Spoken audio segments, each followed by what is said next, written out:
Gostaria de convidá-los a abrirmos a Bíblia no Evangelho de Mateus, capítulo 5.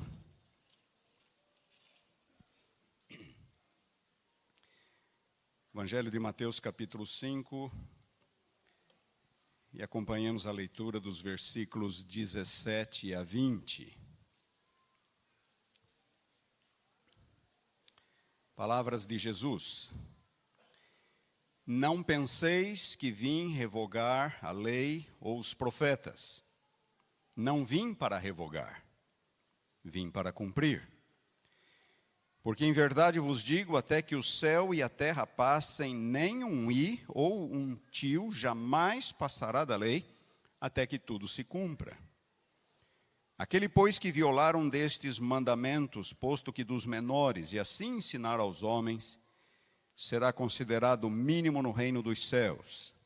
Aquele, porém, que os observar e ensinar, este será considerado grande no reino dos céus. Porque vos digo que se a vossa justiça não excederem muito a dos escribas e fariseus, jamais entrareis no reino dos céus.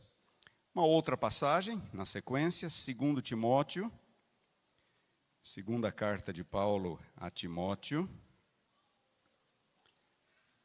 capítulo 3, versículos 14 a 17. 2 Timóteo 3, 14 a 17. Paulo agora falando a seu auxiliar.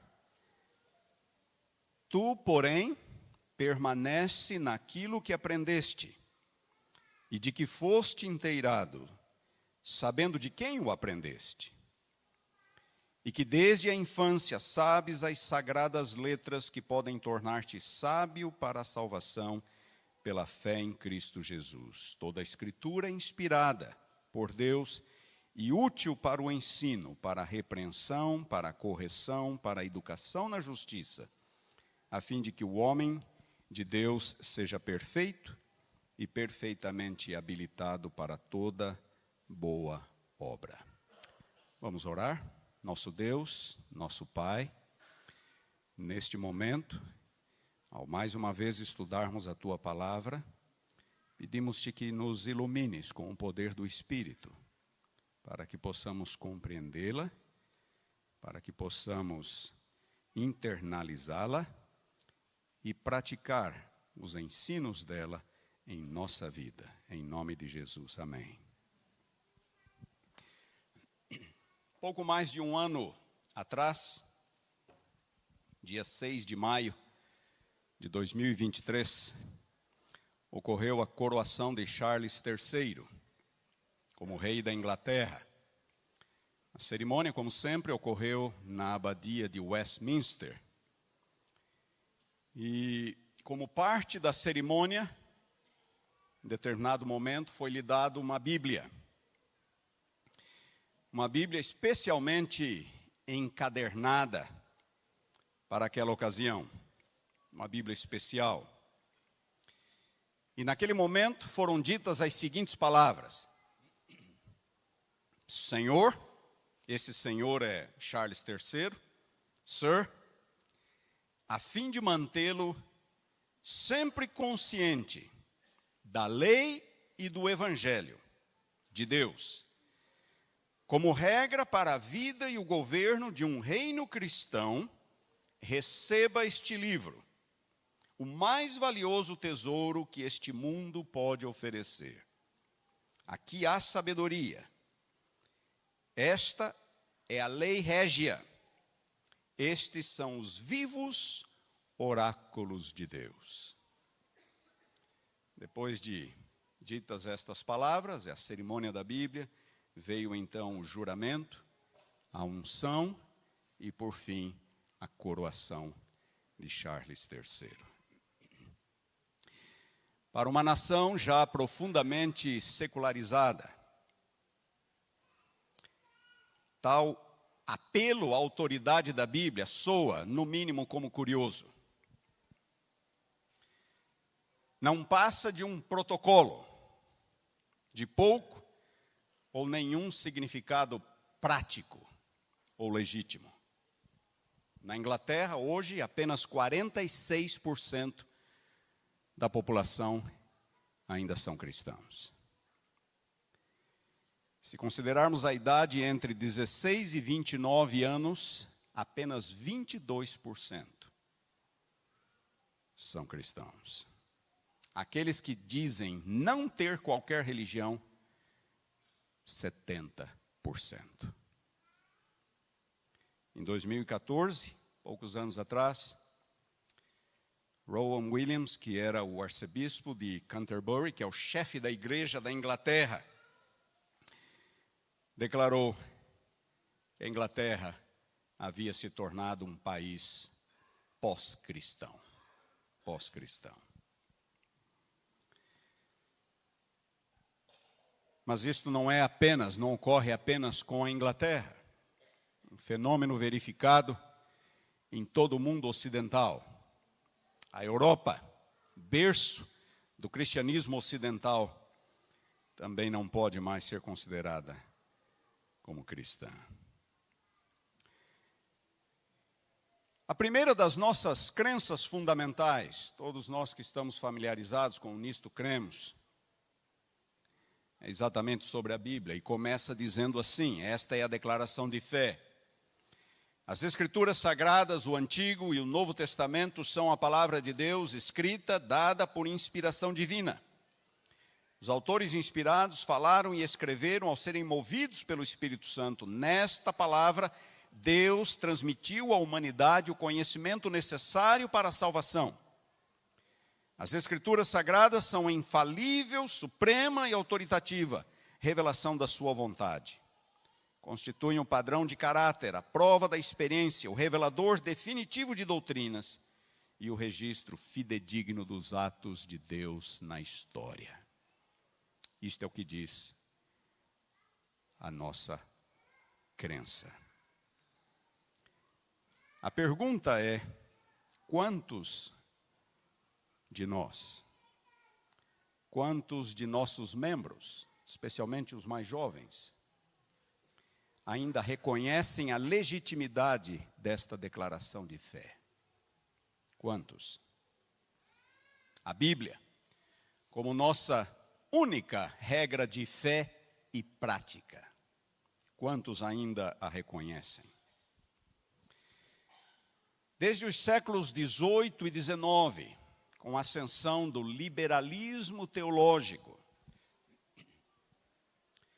rompeu-se, em muitos segmentos do cristianismo ocidental, houve uma ruptura com a autoridade da Bíblia.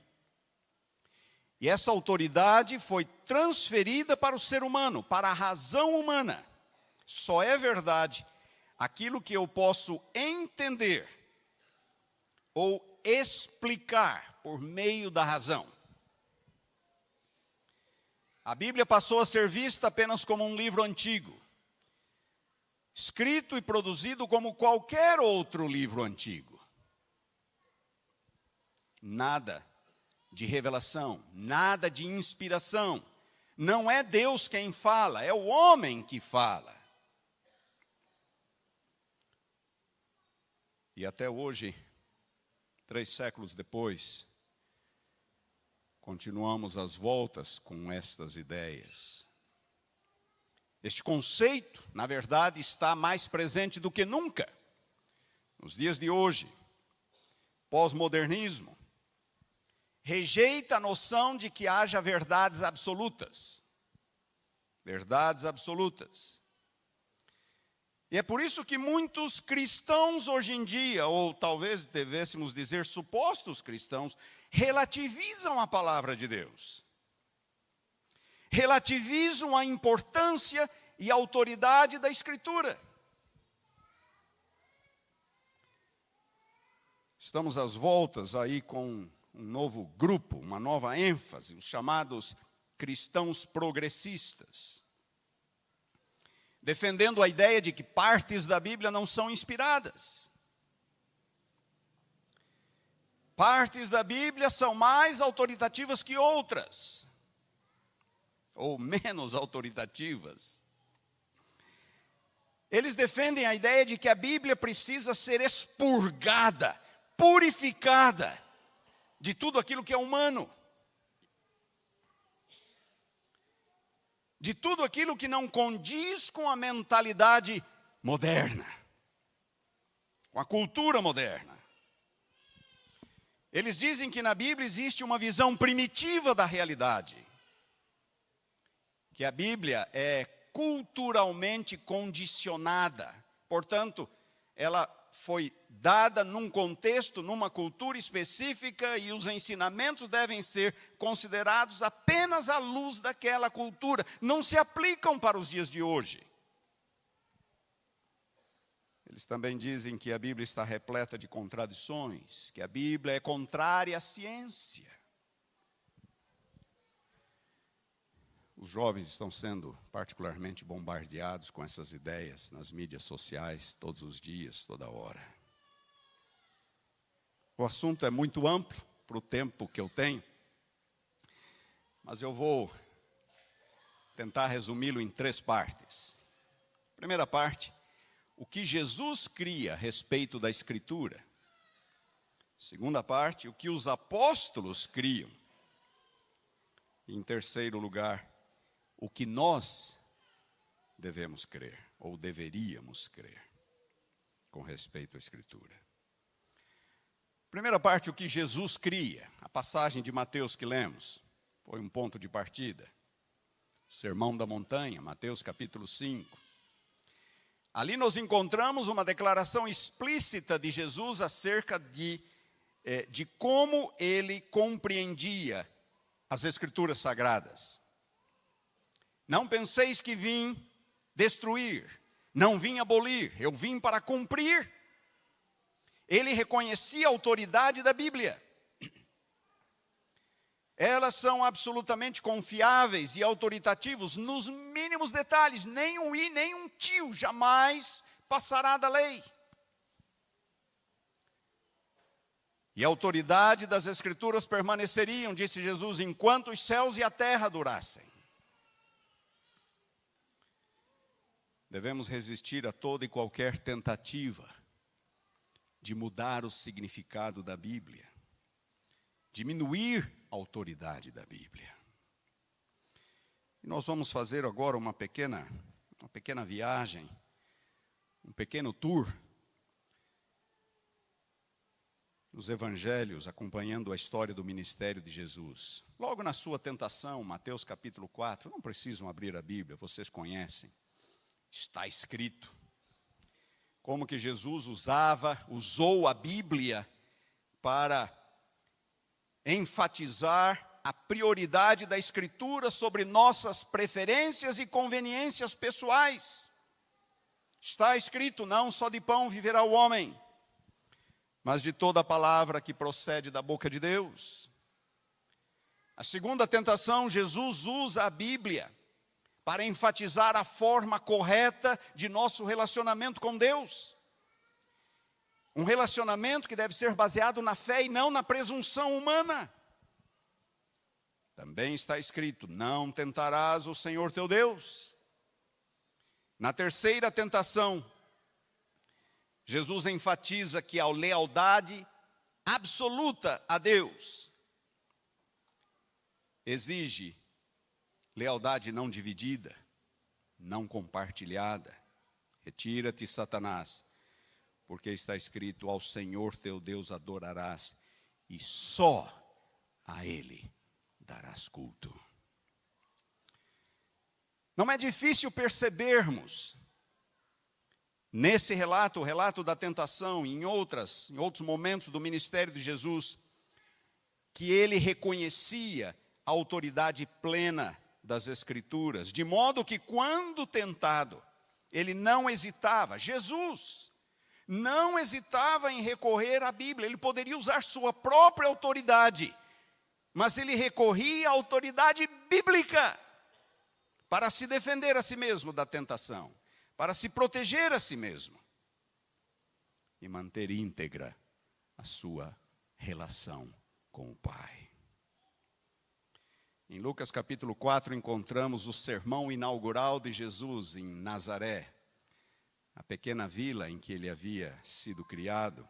Ele volta E diz-nos ali que num sábado ele foi à sinagoga e lhe deram um livro do profeta Isaías para ler, e ele leu partes do capítulo 61 do profeta Isaías. E Lucas diz, tendo fechado o livro, devolveu-o ao assistente, assentou-se.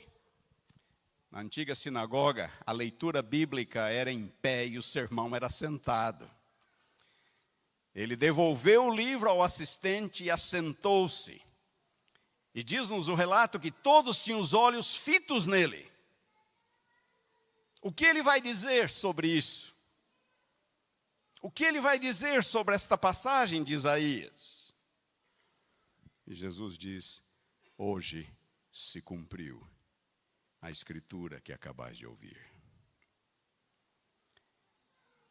E assim foi durante todo o ministério de Jesus. Ele pautava o seu ministério por aquilo que os profetas haviam dito, por aquilo que Moisés e os profetas. Hoje se cumpriu a escritura. No cenáculo, a véspera da sua morte, Mateus 26, João 14 a 17, Jesus está ali num diálogo interessante com os discípulos e, de repente, eles perguntam para ele, mas para onde é que tu vais? O que é que vai acontecer? Jesus responde, o Filho do Homem vai como está escrito a seu respeito. Jesus usava as Escrituras para explicar a divina providência em sua própria vida. A Escritura diz assim, e é assim que eu vou fazer. Minha vida é o cumprimento daquilo que Moisés e os profetas disseram. Todos nós nos lembramos de Lucas 24, aquela pequena jornada de Jesus para Emaús, depois da sua ressurreição. Ao entardecer do domingo, e ali estavam dois discípulos caminhando, cabeça baixa, Cleopas, ou Cleopas, dependendo da forma como nós acentuamos a palavra, e mais um, interessante, eu fico me perguntando, Cleopas e mais um, coloque-se no lugar desse outro, né, do mais um, você não tem nem nome na história, você é apenas mais um. Um dia eu vou querer encontrar esse outro discípulo e perguntar, escuta, quem é você? Qual é o seu nome? Você deve ter um nome.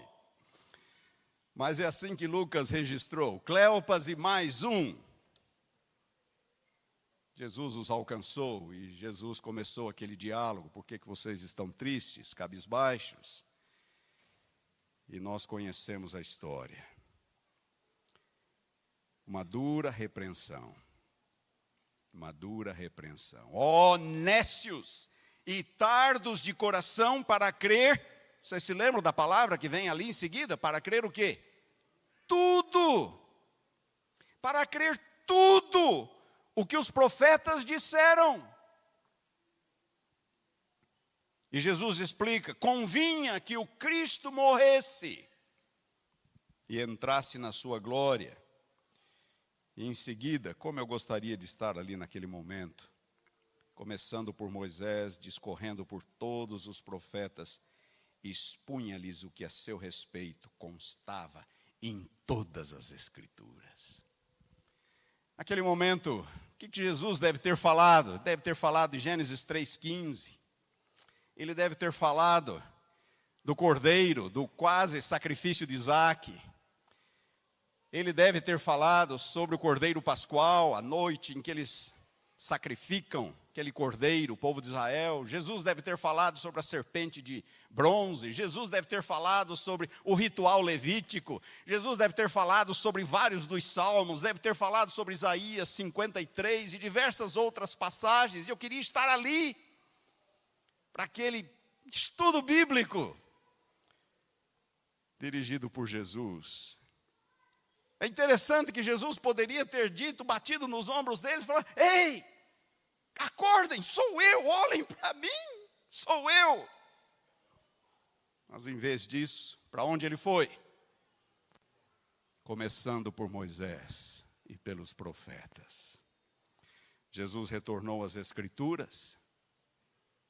Suas reivindicações só eram legítimas porque estavam de acordo com as Escrituras. Esse é o ponto.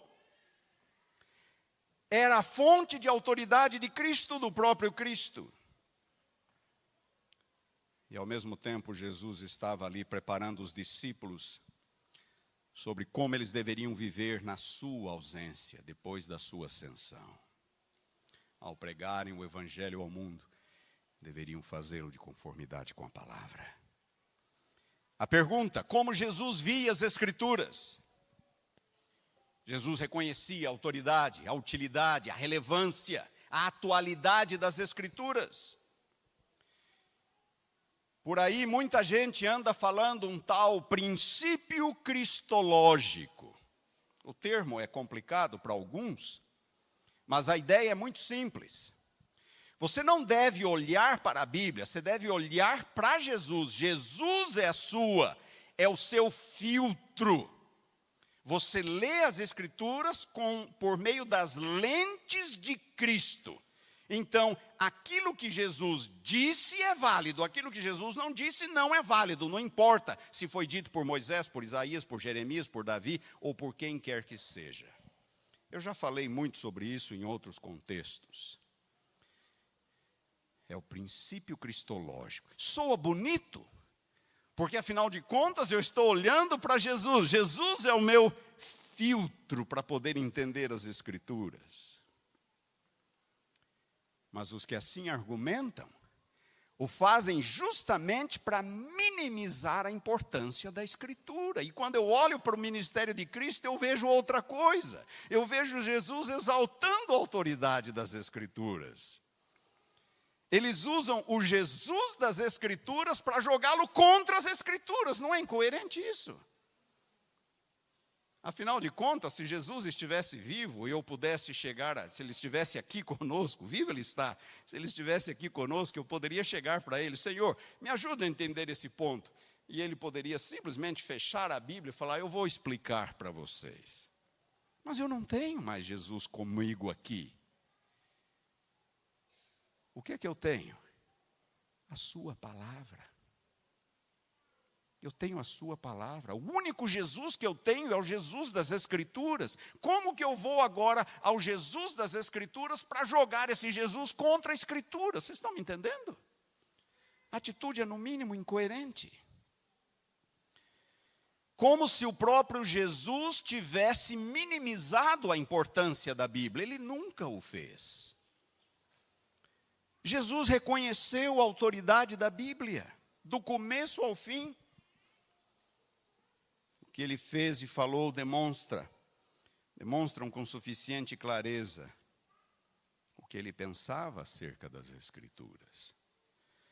Irmãos, e agora eu pergunto: como isto deve impactar a minha fé? Como devo eu proceder? O segundo ponto do sermão é sobre os apóstolos. O que os apóstolos criam acerca da Escritura. E nós começamos por aquela passagem de Paulo, a Timóteo, em sua segunda epístola a Timóteo.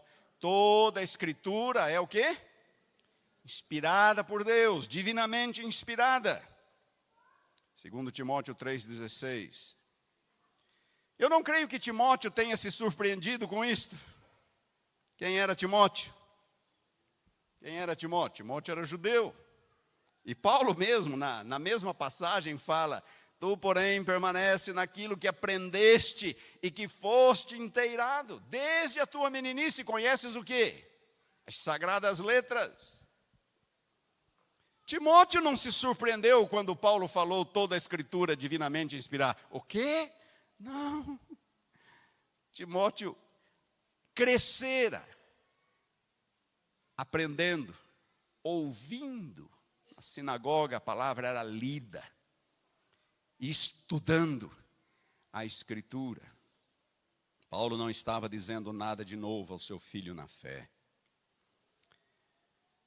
Timóteo conhecia a Escritura. Mas naquele momento, lembrem-se, a carta é 2 Timóteo, a última carta de Paulo. Poucos pouco tempo depois de haver escrito esta carta, não sabemos quanto, talvez algumas semanas, Paulo seria executado. Paulo estava preso no seu aprisionamento final em Roma, seu segundo aprisionamento em Roma. Timóteo não mais teria o seu mentor consigo. Ao ele, Timóteo, enfrentar os desafios do ministério, Paulo relembra-lhe da única fonte de inspiração e conhecimento espiritual. Paulo estaria ausente após a sua execução. A única coisa que restaria era a palavra. E Paulo faz questão de destacar toda a palavra, toda a escritura divinamente inspirada. E numa outra passagem ele insta para que Timóteo pregue a palavra.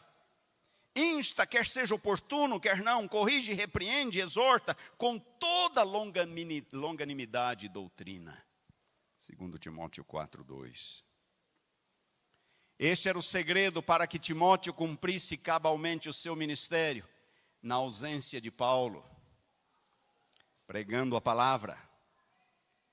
Se Timóteo perdesse a confiança na mensagem e no poder da Escritura, o que restaria? O que restaria? Na verdade, queridos, não precisamos ser especialistas ou teólogos para perceber as alegações que os apóstolos fazem a respeito da origem e da autoridade da Bíblia. Olhemos para os escritos de Paulo, nesta passagem e várias outras. Olhemos para os escritos de Pedro, João, Lucas e assim por diante. Desprezar a autoridade da Bíblia é desprezar o próprio fundamento sobre o qual o cristianismo está edificado. Alguns podem dizer, mas não é Cristo o fundamento do cristianismo? Sim, é Cristo. Mas qual Cristo? É o Cristo que está aqui na Escritura. Este é o único Cristo que nós temos hoje aqui conosco. É o Cristo, como apresentado na Escritura. Hermann Ridderbos, um teólogo, declarou o seguinte: Deus não inspirou a Bíblia para nos dar um livro. Ele inspirou a Bíblia para nos colocar em comunhão consigo mesmo, por meio de Cristo. Cristo é o objetivo, é o personagem central, o objetivo último da Escritura, é revelar a Cristo. Mas esse Cristo é o Cristo que nós encontramos nas Escrituras, então não está errado falar que duvidar da autoridade bíblica, relativizar a autoridade bíblica, é questionar o próprio fundamento do cristianismo. Sabe, irmãos, é perfeitamente possível estar empolgado com a Bíblia, conhecer todos os seus ensinos, dar estudos bíblicos. Quantos de nós já não demos estudos bíblicos? Quantas pessoas não trouxemos para a igreja, para a fé?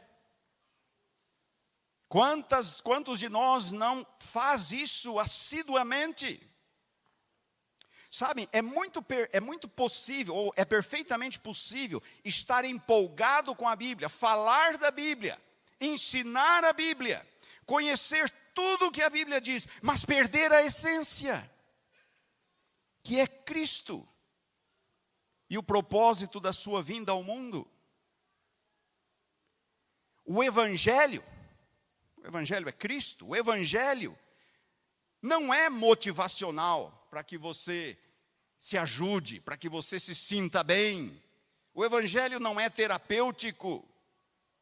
Uma mensagem que inspira e nos conduz a realizações maiores. O Evangelho é o poder de Deus para a salvação de todo aquele que crê, por meio de Cristo. Poder de Deus para a salvação por meio de Cristo, conforme revelado nas páginas sagradas. Você acredita no poder do Evangelho? E eu estou falando especialmente agora aos mais jovens. Você acredita no poder do Evangelho?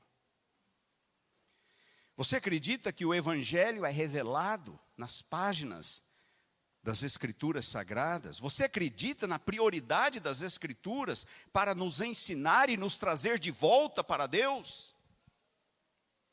Se você ainda tiver alguma dúvida quanto a isto, se achar que não é bem assim, que isso aqui deve ser relativizado, não, você tem que entender direito, não é assim.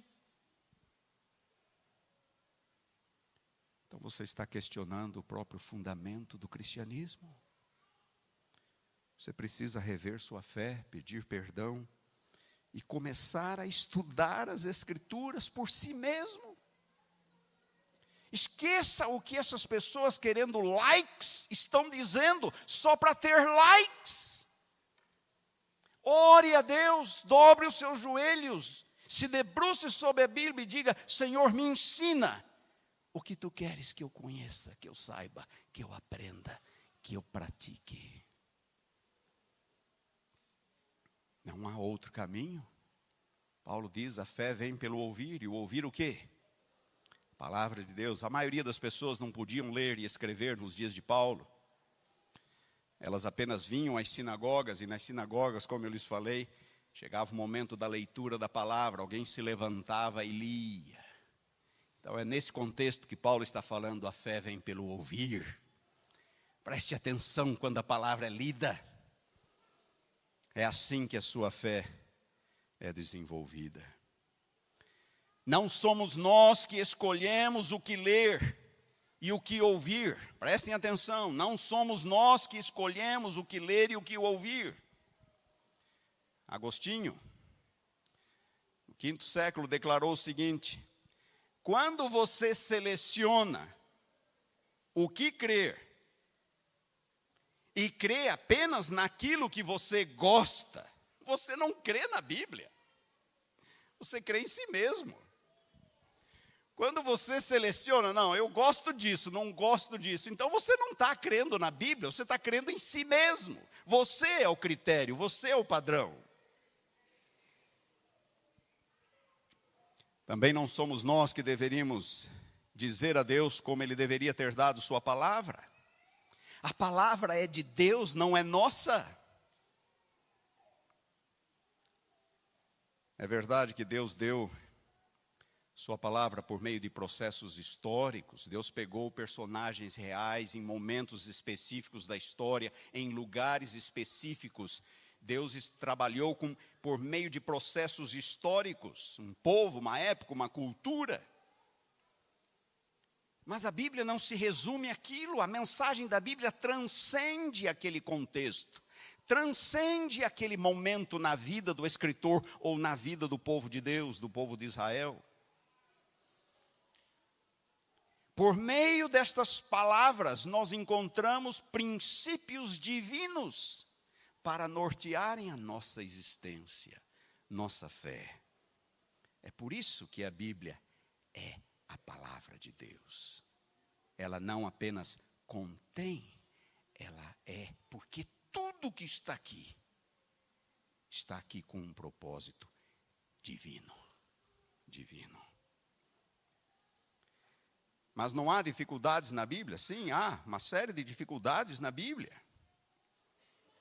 E estas dificuldades se devem ao fato de que, em parte pelo menos, de que Deus usou seres humanos limitados, falhos, mas é Deus quem fala por meio destes agentes, da instrumentalidade humana.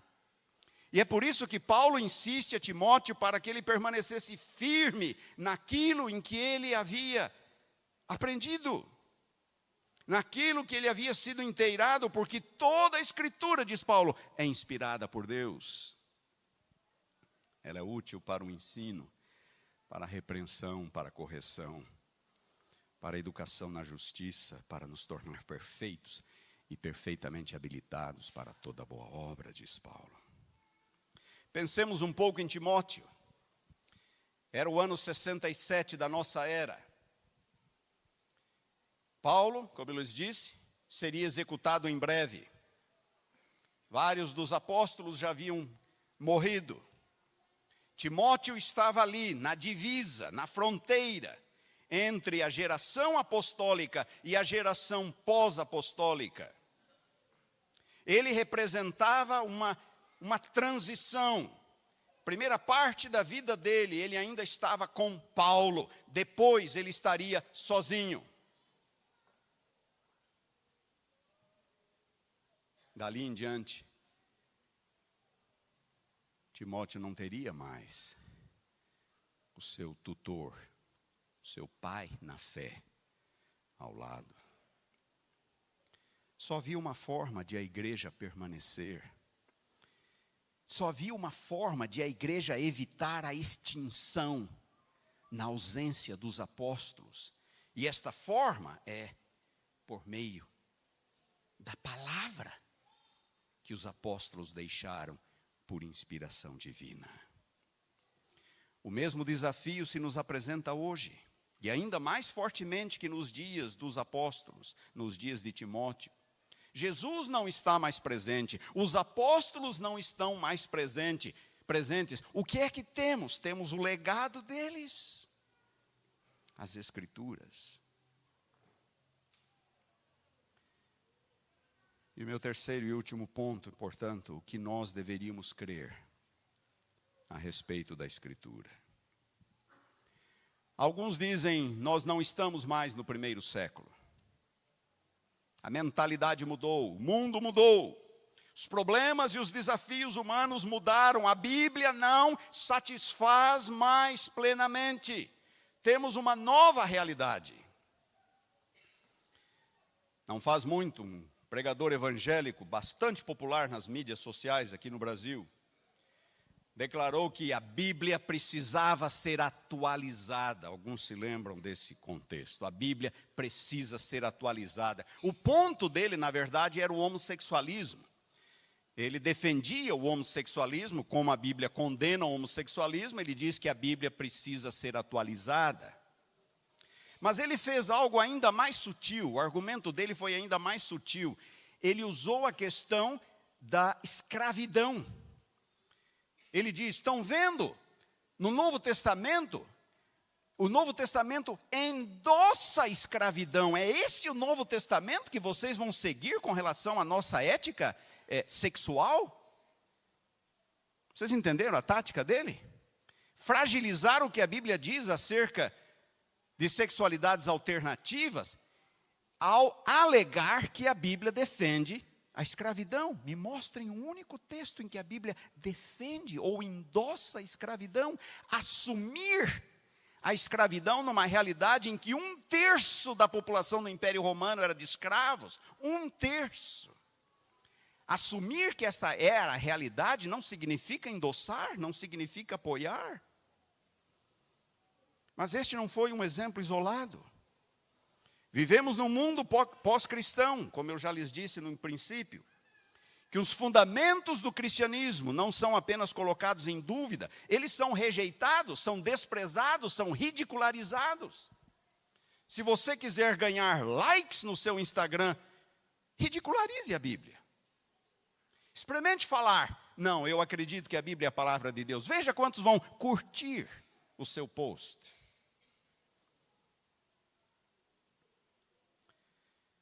Vivemos numa sociedade pós-cristã.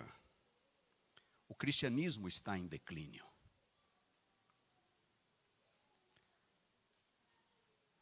Temos até exemplos de pastores e teólogos que têm sido parte desse processo. Douglas Murray, um escritor norte-americano, escreveu 5 anos atrás, publicou 5 anos atrás um livro, que em português o título seria A Loucura das Massas. The Madness of the Crowds. A loucura das massas. Gênero, raça e identidade. E na introdução do livro, esse autor diz o seguinte: nós estamos testemunhando um grande enlouquecimento das massas, no público e no particular, diz ele. As pessoas estão se comportando de modo irracional, como uma manada sem controle, febril e completamente enlouquecida, diz ele. ele se refere a essa cultura contemporânea. E destaca que já é mais que tempo para confrontarmos as verdadeiras causas daquilo que está errado com o mundo cristão. Ele diz que vivemos por mais de um quarto de século, por mais de 25 anos, num contexto em que as nossas grandes histórias, as nossas metanarrativas, a nossa compreensão da realidade desmoronou. E no vácuo, temos tentado introduzir explicações e significados oriundos em nós mesmos. Oriundos em nós mesmos. As pessoas voltando do trabalho, ônibus lotados, comprimidas umas às outras, quietas, tentando por si mesmas entender as questões mais fundamentais da vida. Quem sou eu? O que sou eu? Por quanto tempo posso aguentar isto? Por que eu tenho que me submeter a isto? Para onde vou? São perguntas que têm que ver com o propósito da vida. Em últimas palavras, em palavras simples, por que estamos aqui? Por que estamos aqui? Não faz muito, dos canais de televisão mais influentes na Inglaterra, a BBC de Londres, anunciou um novo filme para ser exibido nas escolas a alunos de 9 a 12 anos de idade. 9 a 12 anos de idade. No filme, alega-se, defende-se, que existem mais de 100 diferentes identidades de gênero. Mais de 100. Num filme oficialmente preparado para crianças de 9 a 12 anos de idade. Melanie Phillips, uma judia praticante, inicia seus comentários sobre o filme perguntando: como chegamos a este estágio em que tais absurdos sem nenhum sentido são difundidos pelos nossos avatares culturais? Como chegamos a isso? Como chegamos a esse estágio em que no exato momento em que você chama algo de absurdo e sem sentido, alguém se levanta e diz: você não pode dizer isso, absurdo, sem sentido. Imagina. Isso não é politicamente correto. Talvez seja absurdo para você, mas não é para o outro, não é para mim. Não é para mim. Esse discurso é homofobia, discurso de ódio, pare com isso. Não há mais parâmetros. Não há mais padrões. Mas por que essa Melanie Phillips se refere a isso como algo, como um absurdo e sem sentido? Por quê? Simplesmente, você se lembra do que eu falei? Ela era uma judia praticante.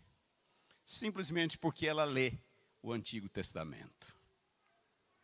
Simplesmente por isso. Ela compreende que Deus existe. Ela compreende que Deus é o Criador e que há um propósito na vida humana. Mas isso parece não importar mais. No mundo pós-cristão em que vivemos, os valores bíblico-cristãos não são mais aceitos. E aí nós somos deixados a substituí-los por qualquer coisa, mesmo que seja ridiculamente absurda e sem sentido. Se eu deixo um parâmetro, eu sou deixado, então, o que me sobra é o vácuo, é o vazio. E eu vou preencher esse vazio da forma como eu bem entender. Não há parâmetros. Não importa quão irracional, quão ilógico seja. Mesmo que contrarie os mais básicos princípios da biologia, da lógica, da experiência humana. A história do pecado, da graça, da necessidade de arrependimento, Quantas pessoas ainda acreditam nisso? De dentro da igreja. Quantas pessoas não minimizam e até rejeitam estas verdades? E o que é que nós temos no lugar? Nós temos no lugar um cristianismo, uma fé, um evangelho que é, na verdade, centrado no homem, não mais em Cristo. Um evangelho humanístico. Para muitos,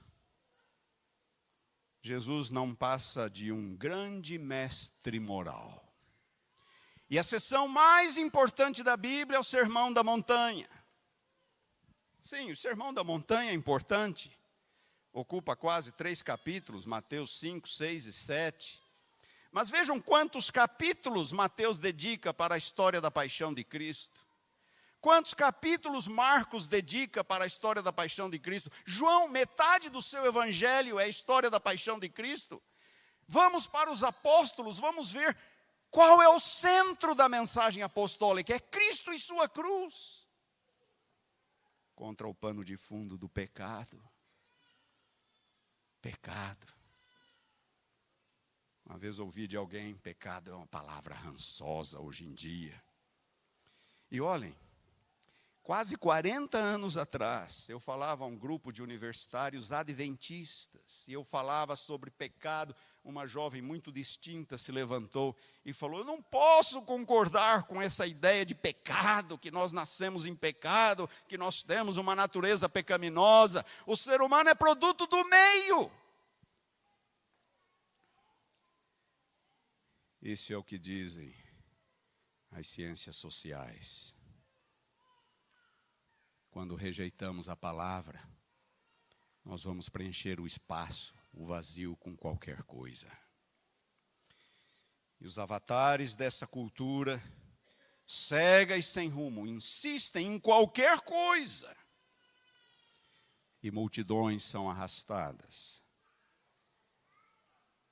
e levadas a acreditar que é verdade. Ecologia. Ecologia se tornou uma verdadeira religião hoje. É uma verdadeira religião. Existe o pecado original. Todos nós estamos destruindo a natureza. Todos nós somos pecadores.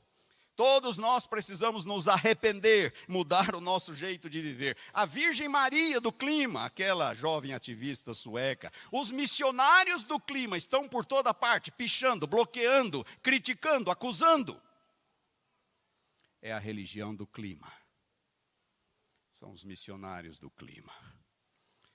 Em muitas partes da Europa e América do Norte, essa nova religião tem substituído o cristianismo como fonte de autoridade e do comportamento humano. De onde veio isso? De onde veio isso? E aqui eu quero que vocês me ouçam bem para não me compreenderem mal. Não há nenhuma dúvida que vivemos num planeta que está sendo agredido e que está sofrendo violentamente. Desde o início da Revolução Industrial, no século XVIII, a busca, em primeiro lugar, por carvão, por ferro, e o mundo tem sido cada vez mais agredido. Os recursos naturais têm sido explorados de maneira desenfreada para fazer frente a uma demanda cada vez maior de produtos industrializados. A imaginação e a criatividade do ser humano parecem não ter limites, mas os recursos naturais têm limites. Eles são limitados. Estamos vivendo num planeta que está morrendo aos poucos. Interessante que Paulo já dizia em Romanos 8, toda a criação a um só tempo geme e suporta angústias até agora. Esta é a realidade do mundo. Toda a criação geme e suporta angústias. E qual é a causa? É possível destacar um fator em relação aos outros? Não, não é possível destacar um fator. É um conjunto de fatores.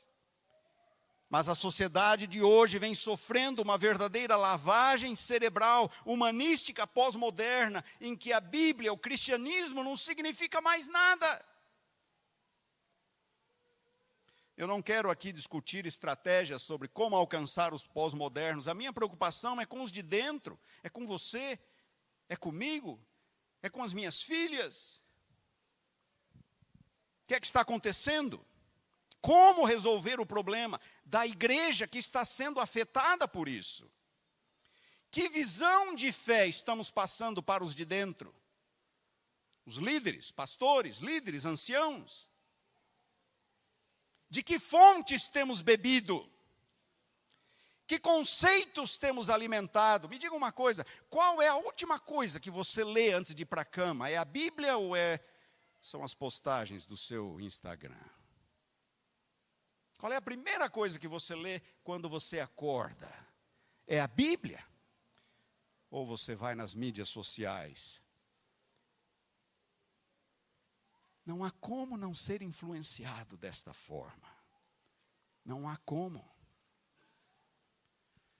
James Stewart, um teólogo escocês, falando aos estudantes de teologia da Universidade de Yale, em 1950, ele disse o seguinte, ele os advertiu sobre o perigo de abraçar uma visão das Escrituras que é vaga do ponto de vista teológico e nociva à medida em que se visa acomodar a cultura predominante, acomodar a fé, acomodar a visão das Escrituras à cultura predominante. É a fé sendo mudada pela cultura, em vez do contrário. A fé deveria mudar a cultura, não ser mudada por ela. Quando a fé passa a ser mudada pela cultura, afetada pela cultura, então a fé perde a sua relevância. A igreja perde a sua relevância. Quantos de nós, por exemplo, estamos prontos para defender a ética bíblica quanto ao casamento? Casamento heterossexual, monogâmico e até que a morte os separe. Quantos de nós? A Bíblia não é clara a respeito, seus ensinos não são mais normativos. Precisamos atualizá-los, ajustá-los às necessidades, mentalidades e preferências de hoje. É a cultura ditando as regras, ditando as normas. A fé, a igreja, a Bíblia perdem a sua relevância. A igreja perde a sua relevância. Como cristãos, estamos nós prontos para defendermos o claro, assim diz o Senhor. Estamos nós praticando o assim diz o Senhor em nossa vida. Sabe, nós não precisamos criar guerras desnecessárias, levantarmos cartazes em praça pública, sairmos com a Bíblia em praça pública e dizer, vocês estão errados, vocês vão queimar no fogo do inferno. Não precisamos criar situações desnecessárias, ser duros, ser inconsequentes. Paulo fala em Efésios 4,15, dizer a verdade em amor. Dizer a verdade em amor. Mas estamos nós dispostos a realmente dizermos a verdade, como ela é? Estamos nós?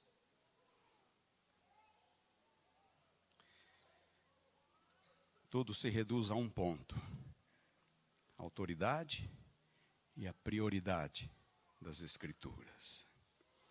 Diante de uma cultura cada vez mais cega, em ruínas, uma igreja cada vez mais confusa, em meio a tantos cristãos transigentes, condescendentes e até mesmo irresponsáveis, Deus nos chama para sermos fiéis. Deus nos chama para sermos fiéis. Lembrem-se, Deus não nos chama para sermos politicamente corretos. Ele nos chama para sermos incondicionalmente fiéis. Para isso, precisamos nós mesmos ser transformados pela palavra. Foi isso que Paulo disse a Timóteo. Precisamos ser transformados. Como eu já disse, é muito fácil conhecer tudo sobre a palavra. Mas se esse conhecimento não descer os 45 centímetros que separam o cérebro do coração, de que adiantam? De que adianta? Conhecer a Bíblia não é o bastante, se esse conhecimento não nos transformar, não nos inspirar, não for para nós, não continuar sendo uma fonte de verdade e de fé. Que Deus nos abençoe.